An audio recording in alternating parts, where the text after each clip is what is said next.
Hello guys! ඉතින් ඔන්න අද සෙට් වෙලා ඉන්නේ චූටි සහස්තරයක් කියන්න. ඉතින් ඔන්න ඔයාලට ගැළපෙනම කෙනා කවුද කියලා තෝරලා දෙන්න තමයි මම අද ලෑස්ති වෙලා ඉන්නේ. ඉතින් guys ඔන්න එහෙනම් වීඩියෝ එක අවසානයේ වෙනකන් අපිත් එක්ක එකතු වෙලා ඉඳලා ඔයාලට සෙට් වෙන කෙනා කවුද කියලා තෝරගෙනම වීඩියෝ එක බලලා අවසන් කරන්න කියලා අපි ඔයාලට ආරාධනා කරනවා. ඉතින් guys ඔන්න අද මගේ මේ වීඩියෝ එකෙන් කතා කරන්න ලෑස්ති වෙන්නේ ගොඩක් ඔයගොල්ලන්ට තියෙන ලොකු ප්‍රශ්නයක් ගැන. මෙන්න මේ PC එකක් බිල්ඩ් කරනකොට ඔයාලට හරියන ඔයාලට සෙට් වෙන වගේ වැඩේට සෙට් වෙන graphic card එක තෝරගන්න ප්‍රශ්නෙට උත්තරයක් තමයි අද මේ මගේ වීඩියෝ එකෙන් අරගෙන එන්නේ. ඉතින් guys ඔන්න ඒ වගේම තමයි අනිත් ප්‍රශ්නේ VGA card එකක් තෝරගන්නකොට ඔයාගේ අතේ තියෙන price එකට හොඳම VGA card එකක් තෝරගන්න ප්‍රශ්නේ. ඉතින් ඔන්න හොඳම බ්‍රෑන්ඩ් වලින් හොඳම VGA card set එකක් තෝරගෙන ආවද ඉතින් ඔයාලට හරියටම graphic card එක මොකක්ද කියලා පොඩි සාස්ත්‍රයකුත් කියන්න තමයි ලෑස්ති වෙන්නේ. ඉතින් guys අද මම ලෑස්ති වෙලා ඉන්නේ ඔයාලට හරියටම graphic card එක මොකක්ද කියලා වගේ අතවත් මොනවත් බලන්නේ නැතුව සාස්ත්‍රයක් කියන්න තමයි ලෑස්ති වෙන්නේ. ඉතින් ඔයාලා සාස්ත්‍රය අන්තිම වෙනකම්ම අහලා මේ වීඩියෝ එක ඉවර වෙනකම්ම අපිත් එක්ක set වෙලා ඉන්න කියලා ආරාධනා කරනවා. ඉතින් guys ඔන්න VGA card එක ගැන දන්න අයට සහ නොදන්න අයට ඔය හැම එකකටම පොඩ්ඩක් දැනගන්න මම පුංචි විස්තරයක් කියලා ඉන්නම් VGA card එක ගැන. ඉතින් guys ඔන්න VGA card එක කියලා කියන්නේ ඔයාගේ කම්පියුටර් එකේ graphical unit ඒ කියන්නේ ඔයාගේ 2D 3D animation වැඩ ටික කරන වෙනම unit එකක්. ඉතින් ඔයාගේ සාමාන්‍ය processor එක ගත්තාම ඔයාගේ processor එකකට ඒ වගේ graphical පොඩි unit එකක් තියෙනවා. ඒ වුණාට ඒක ඔයාගේ ලොකු වැඩවලට කියන්නේ editing modeling වගේ වැඩවලදී ඔයාට ඔයාගේ processor එකේ තියෙන graphic unit එක මදි වෙනවා. ඉතින් අන්න ඒ විදිහට ඔයා ලොකු වැඩක් ඔයාගේ processor එකේ තියෙන graphic unit එකෙන් කරන්න ගියොත් ඔයාගේ PC එක අනිවාර්යෙන් heat වෙනවා. ඒ වගේම තමයි ඔයාගේ PC එක lag වෙනවා. ඒ වගේම තමයි ඔයාගේ PC එක stuck වෙනවා.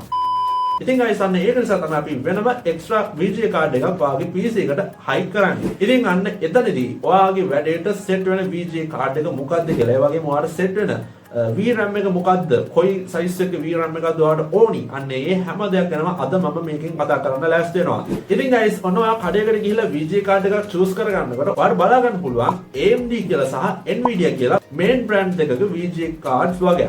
ඉතින් guys ඔන්න Nvidia සහ මේ AMD කියන brand දෙක ගත්තාම ගොඩක් වෙලාවට හොඳ graphic card brand වර්ග දෙකක්. ඉතින් ඔන්න Asus, MSI අන්න ඒ වගේ ගොඩක් තව brands තියෙනවා. ඉතින් ඒවට අමතරව හොඳම brand දෙකක් තමයි AMD සහ මෙන්න මේ කියපු Nvidia කියන brand දෙක.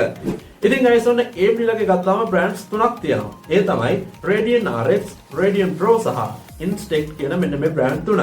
ඉතින් අන්න ඒ වගේම තමයි Nvidia ලගේ ගොඩක් brands තියෙනවා. ඉතින් guys ඔන්න AMD ලගේ වගේම තමයි Nvidia ලගේ මේ brands ගොඩක් වෙලාවට same features තියෙන brand තියෙනවා.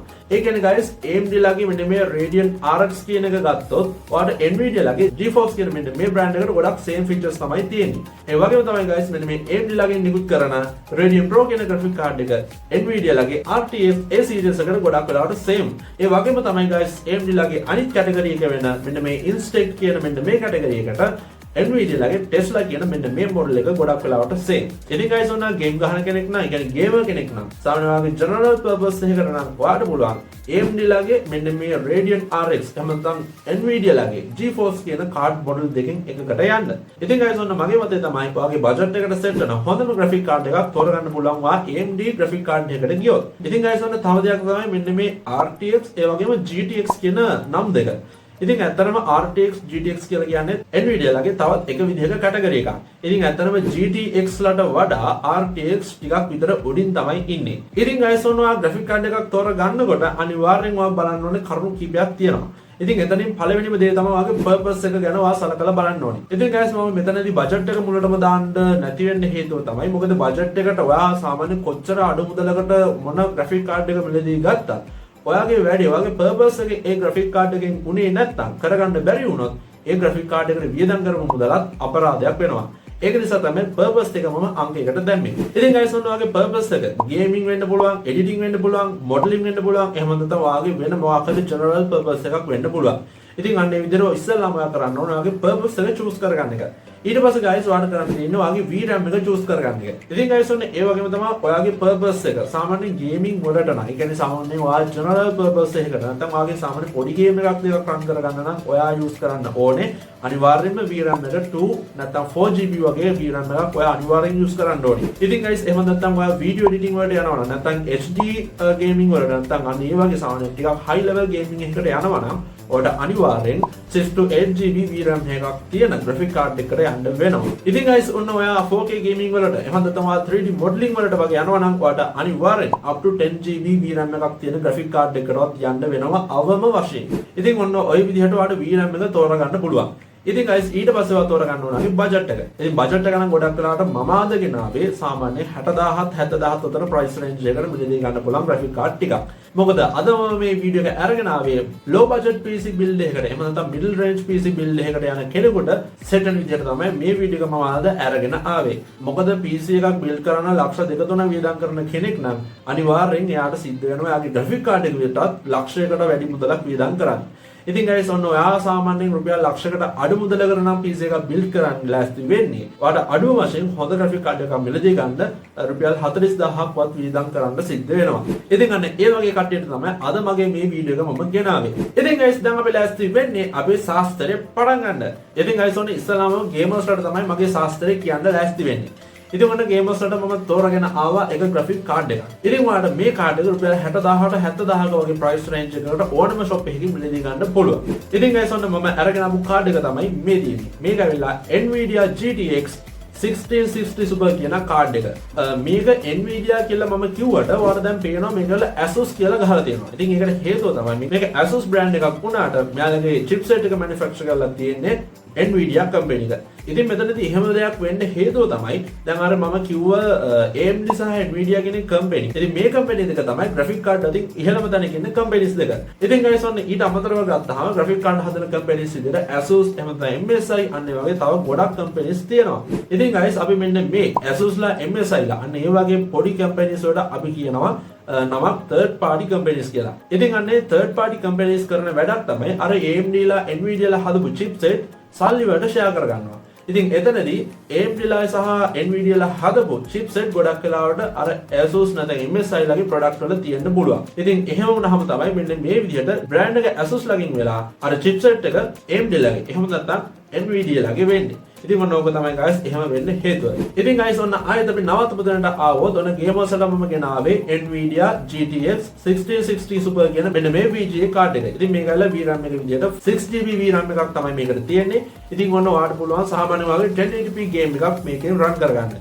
ඉතින් ඔයා 4K game එකකට වගේ යනවා නම් ඔන්න ඔයාට මේ card එක use කරලා 4K games play කරන්න බෑ. ඉතින් ඔයාට 60000කට වගේ මිලදී ගන්න පුළුවන් හොඳම features තියෙන card එකක් තමයි මේ card එක. හැබැයි 4K වගේ high resolution තියෙන game එකක් play කරන්න ගියොත් ඔයාට අවම වශයෙන් ලක්ෂයකට වැඩි මුදලකටවත් sell වෙන හොඳ card එකක් අරගන්න වෙනවා. ඉතින් guys ඔන්න gamer කෙනෙක් නම් ඔයා මේ card එක දාලා ඔයාගේ game එක play කරන්න ගත්තොත් ඔයාගේ game එක play කරගන්න පුළුවන් හොඳ platform එකක් ඔයාගේ PC එකේ හැදෙනවා. ඉතින් guys ඔන්න ඕක තමයි මම gamers ලාට කියන ශාස්ත්‍රය. හැබැයි මතක තියාගන්න ඕනේ ඔයාගේ game එක 4K resolution තියෙන game එකක් නම් ඔයාට ඒ game එක run කරගන්න අමාරුයි මේ card එක use කරලා. ඉතින් guys ඔන්න මගේ ඊළඟ ශාස්ත්‍රය මම කියන්න ලෑස්ති වෙන්නේ video editors ලාට. ඉතින් ඔන්න video editor කෙනෙක් නම් ඔයා AMD Radeon RX 6500 XT කියන මෙන්න මේ card එකට යන්න. ඉතින් ඔයාට පුළුවන් සාමාන්‍ය video editor කෙනෙක් නම් use කරන්නේ ගොඩක් වෙලාවට DaVinci Resolve එහෙම නැත්නම් Premiere Pro අන්න ඒ වගේ app නේ. ඉතින් ඔයාලට පුළුවන් මේ app දෙක smoothly මේ card එක අරගෙන මේ card එක buy කරලා ඔයාගේ computer එකට plug කරොත් smoothly මේ apps ඔයාලට run කරගන්න පුළුවන්. ඉතින් ඔන්න මේකේ VRAM එක විතර 4GB VRAM එකක් තමයි තියෙන්නේ. ඉතින් එතනදිත් ඔයාගේ VRAM එක මම කිව්වා video editing වලට නම් අවම වශයෙන් 6GB 8GB වත් වෙන VRAM එකකට යන්න ඕනි කියලා. මේ card එක ඇවිල්ලා 4GB VRAM එකක් තියෙන card එකක්. ඉතින් ඒක නිසා ඔයාලට සාමාන්‍යයෙන් HD game එකක් play කරගන්න පුළුවන් වගේම තමයි ඔයාගේ සාමාන්‍යයෙන් editing වැඩ ටික ලස්සනට මේ smoothly මේකෙන් කරගන්න පුළුවන්. හැබැයි high level වැඩකට ගියොත් ටිකක් විතර අමාරුයි මේ වැඩේ කරගන්න. හැබැයි ඒ ප්‍රශ්නයක් නැහැ. ඔයාලට සාමාන්‍යයෙන් මේ වැඩේ කරගන්න පුළුවන්. ඒ වුණාට guys තියෙන ලොකුම ප්‍රශ්නේ තමයි මේ card එක ලක්ෂයකට වැඩි. ඉතින් එහෙම වුණාට බය වෙන්න එපා. brand new ගන්නවා නම් තමයි මේ card එක ඔයාලට ලක්ෂයකට වැඩි මුදලක් වියදම් කරලා මේ card එක buy කරන්න වෙන්නේ. ඉතින් ඔයා brand new use කරන්නේ නැතුව ඔයාලට second hand card එකක් ගන්න පුළුවන් රුපියල් 60000කට 70000කට වගේ. ඉතින් guys ඔන්න ඊළඟ ශාස්ත්‍රය මම කියන්නේ යන්නේ 3D editors ලා නැත්නම් 3D modeling කරන set එකට. ඉතින් මොනවා 3D modeling කරනවා නම් ඔයාට set වෙන card එකක් තමයි guys මෙන්න මේ Nvidia GTX 1650 Super කියන 4GB VRAM එකක් තියෙන මෙන්න මේ card එක. ඉතින් guys ඔන්න 3D modeling කරන කෙනෙක් නම් වැඩිපුරම use කරන app එකක් තමයි Blender කියන app එක. ඉතින් Blender කියන app එක ඔයාට smoothly run කරගන්න පුළුවන් මෙන්න මේ card එක use කරලා. හැබැයි guys ඔයා සංකීර්ණ වැඩකට ඔයා සංකීර්ණ 3D modeling වැඩකට යනවා නම් මේක ප්‍රමාණවත් වෙන්නේ නැහැ. ඉතින් ඔයාලට වෙසිත් වෙනවා අර කිව්වා වගේ තමයි මම කිව්වා ඔයාලට සාමාන්‍ය 3D modeling කරනවා නම් එහෙනම් 4K game එකක් play කරනවා නම් ඔයාලට අවම වශයෙන් up to 10GB VRAM එකක්වත් තියෙන graphic card එකක් choose කරගන්න වෙනවා කියලා. ඉතින් මේ card එක ඇවිල්ලා 4GB VRAM එකක් තියෙන card එකක්. ඉතින් අන්න ඒක නිසා ඔයාලට සංකීර්ණ 3D modeling වගේ දෙයක් කරගන්න වුණොත් එහෙම මේ card එක ඔයාලට ප්‍රමාණවත් වෙන්නේ නැහැ. ඉතින් මොන Blender වගේ app එකක් use කරලා සාමාන්‍යයෙන් ඔයාලට මේ ඔයාලගේ 3D modeling වැඩ ටික කරගන්න පුළුවන් මේ card එක use කරලා. ඉතින් guys ඔන්න මේ card එක 3D model කෙනෙක් වෙන ඔයා use කරොත් ඔයාලට පුළුවන් ඔයාගේ වැඩ ටික smoothly සාමාන්‍යයෙන් කරගන්න. හැබැයි high level වැඩකට ගියොත් ටිකක් විතර අමාරු වෙනවා. ඉතින් guys ඔන්න මේ card set එක මම ලක්ෂයකට අඩුවෙන් තෝරගන්න හේතුව තමයි මේ වීඩියෝ එකත් මම ගෙනාවේ සාමාන්‍ය middle range PC build කරන set එකකට. ඉතින් මම high level PC build එකක් කරන කෙනෙක් නම් අනිවාර්යෙන් ඔයාලට අඩුම වශයෙන් ලක්ෂයකට වැඩි මුදලක් වියදම් කරන්න සිද්ධ වෙනවා ඔයාගේ PC එකට ගන්න graphic card එක මිලදී ගන්න.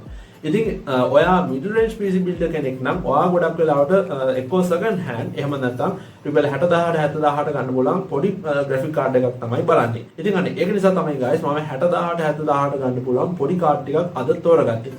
ඉතින් අතනම් පොඩිත් නෑ. ඉතින් gamers ලට editors ලට ඒ වගේම තමයි modeling කරන කස්ටියට set වෙන හොඳ card ටිකක් තෝරගෙන ආවා. ඉතින් guys ඔන්න අද මම මේ කියපු ශාස්ත්‍රය අනිවාර්යෙන් හරි ගියා නම් ඒ කියන්නේ ඔයාගේ දැන් ඔයා gamer කෙනෙක් නම් අද මම මේ කියපු Nvidia card එක අරගෙන ගිහලා ඔයා buy කරලා ඔයා PC එකට build කරලා ඔයාගේ game එක smooth run කරගත්තා නම් අනිවාර්යයෙන්ම අපේ channel එකට ඇවිල්ලා ඔයාගේ ශාස්ත්‍රය හරි ගියායි කියලා message එකක් දාන්න අමතක කරන්න එපා. ඉතින් guys ඔන්න අදත් වීඩියෝ එක අවසානයේට ඇවිල්ලා තමයි ඉන්නේ. ඉතින් guys ඔන්න ඒ වගේම තමයි ඔයාගේ graphic card එක තෝරගන්නදී ඔයාලට අනිවාර්යෙන් අපේ වීඩියෝ එකෙන් help එකක් හම්බුණා නම් අනිවාර්යෙන් වීඩියෝ එකට like එකක් දාන්න අමතක කරන්න එපා. ඒ වගේම තමයි guys අපේ channel එක subscribe කරන්න අමතක කරන්න එපා. එහෙනම් guys අපේ channel එක subscribe කරලා අපේ tech journey එකත් එක්ක එකතු වෙලා ඉන්න කියලා ආරාධනා කරනවා යාළුවෝ හැමෝටම. එහෙනම් guys අදට මේ වීඩියෝ එක මෙතනින් අවසන් කරනවා. තවත් අලුත් දවසකින් තවත් අලුත් මේ වගේම වීඩියෝ එකක් අරගෙන ඔයාලත් එක්ක මේ වගේම සෙට් වෙනකම් අදට ගිහලා නම් guys හැමෝටම ජය වේවා.